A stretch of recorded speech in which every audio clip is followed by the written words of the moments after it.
but I got a Red Cross message pretty much telling me to tell my son goodbye. I would never get to see him again.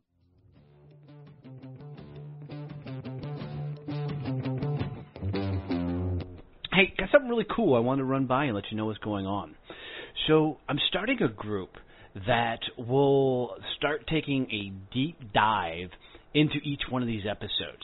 So we'll collectively come together and talk about the shows, talk about the guests. I'll be bringing back some of the guests to do some Q&A sessions and really take a further dive into their story, their journey, the episode, talk about, maybe some of the things you wish I would have asked on the episodes, do some Q&A sessions and the like. As a friend put it to me, it's really like a book club, but for the podcast. So a couple times a week, we'll go in, we'll break down the favorite shows of the week, and have cool discussions around everything that we've heard, we've learned, and want to know about their journey. Some of these guests will come in and they'll teach part of, what makes them awesome at what they do. And then, as always, I'll be providing regular value and content in this group. It's really cool because this only is going to cost $5 a month to join this group. And you'll be able to come in, interact with everybody else in there. So I'll put a link right in the show notes for this that you can jump in, come have a conversation with us, and we will really deep dive into each one of these episodes and help us all rise up together. Thanks for tuning in, guys. It's going to be a great show today.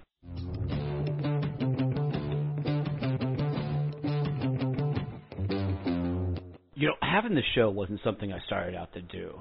But the day I found out somebody wanted to really sponsor the show was a really, really cool experience. So, guys, I want you to take some time to go check out Point Blank Safety Services and their new nonprofit, Blue Family Fund. These guys are doing some really, really cool things. And Stacy McGovern, who's the CEO over there, has been a dear friend, and she was a guest on the show. But these guys are literally taking, the off-duty officers and putting them out in security guard role. And here's what's cool about it is, as they're protecting our lives, they don't make a whole lot of money in that regard. No first responders are paid for the value they provide for our safety and our health and taking care of us. So these guys, Stacy and her team over at Point Blank Safety Services have really found a cool way to give back to these officers by helping them provide an additional income so they can continue to support and protect us. So do me a favor, guys. Seriously, go check out pointblanksafety.com and then go look at their nonprofit, which is Blue Family Fund. Now, this nonprofit was created because of the success of Point Blank Safety Services. They wanted to give back to the families of fallen officers and be able to give scholarships away to the families of current, police officers. So do me a favor. It would mean the world to me if you would go out and help support this show by supporting Point Blank Safety Services and their nonprofit Blue Family Fund. Just tell them Donnie has sent you. You heard it on Donnie's Success Champions, and Stacy will take a tremendous and amazing care of you. Thanks, guys.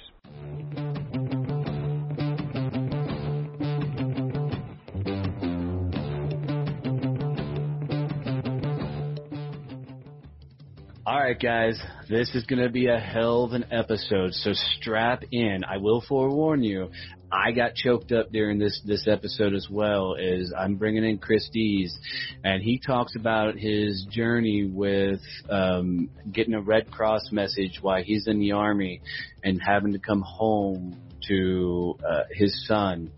It's a tough episode, guys, but it's got a great story, phenomenal ending, and where he's going in life with his company. So sit back and enjoy this one.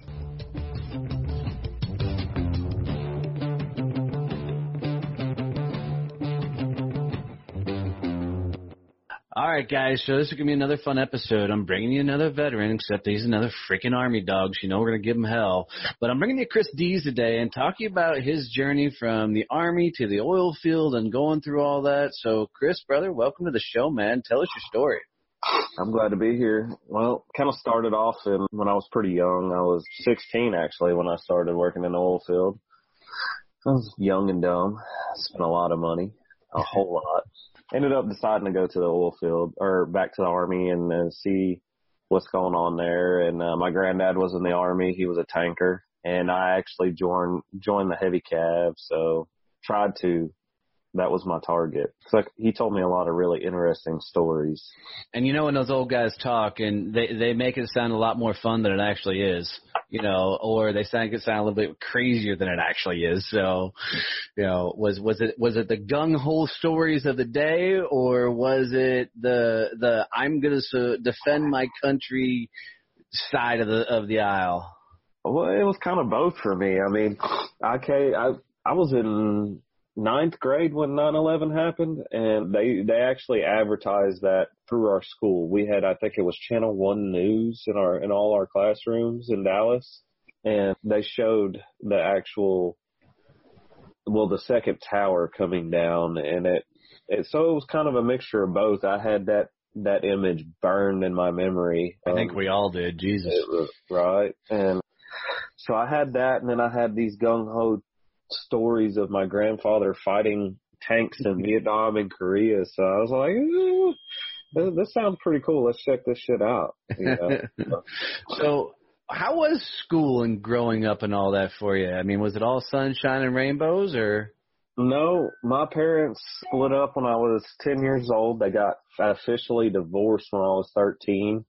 I was back and forth between my parents' house my entire childhood. And actually, when I went to the oil field at 16, I was out on my own. I'd completely moved out, and I got tired of bouncing back and forth, and I wanted to find my path in life, So literally at 16 years old, you moved out of the house? Yes, sir. Yes, sir. You just didn't tell the state about it? No. They thought I was still in school, too. So I actually went back to high school for like 2 months, 17, and I was like, no, I'd rather go make some money. Well, yeah, so that's got to be hard. You got actual income coming in, and you're trying to go back and learn bullshit you're never going to use anyway. So right. Yeah, pretty much. That's how that went down. So the oil field's not a joke, man. You got some rough sons of bitches out there that are as foul-mouthed as they come, as rough as they come, because you got a lot of veterans that go out there, a lot of country boys. How the hell did you survive at 16 years old hanging out with all these literal roughnecks? Well, my granddad was probably the harshest on me than anybody else out there, and I worked directly for him. And the reason I went to go work for him, he shattered both of his legs in a vehicle accident. He had an insulin reaction and shattered both legs. So I was driving him around, so I caught shit kind of like, from those guys. But they didn't really jack with me. My grandfather did, though. So you were like the general's driver, but on the oil field. Pretty much. And it sucked ass. I will tell you that. He gave me so much shit, and he had me there for the first little while, and then after that it kind of calmed down, but it was a lot of fun, riding around with him. So I guarantee it made you grow up pretty quick, because you can't be in that environment around all those type of guys and not hear shit that you maybe even shouldn't be hearing at 16, let alone hell, even when we're into our adult years, shit. So what were some of the experiences like out there? I mean, I know you were driving Grandpa around, but were you working on the rigs as well?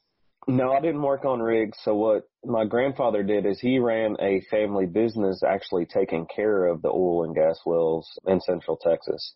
And what does that entail? Because a lot of people who aren't in the Texas area have no clue what it means to take care of an oil well. So what we did is we'd go through and we'd monitor all the pressures and actually record the pressures of what the wells were doing, what the equipment for the wells were doing. We supervised the process of oil and gas separation from, oil and water from the gas, and in some cases just water from the gas. We supervised that process, and then we reported back to how much gas it produced to the actual producers. That sounds boring as hell. It kind of was, but especially for a 16-year-old kid. I mean, other than you maybe getting to hang out with Grandpa. What we also did, we were roustabouts, so we hooked the equipment up. So that, right on. And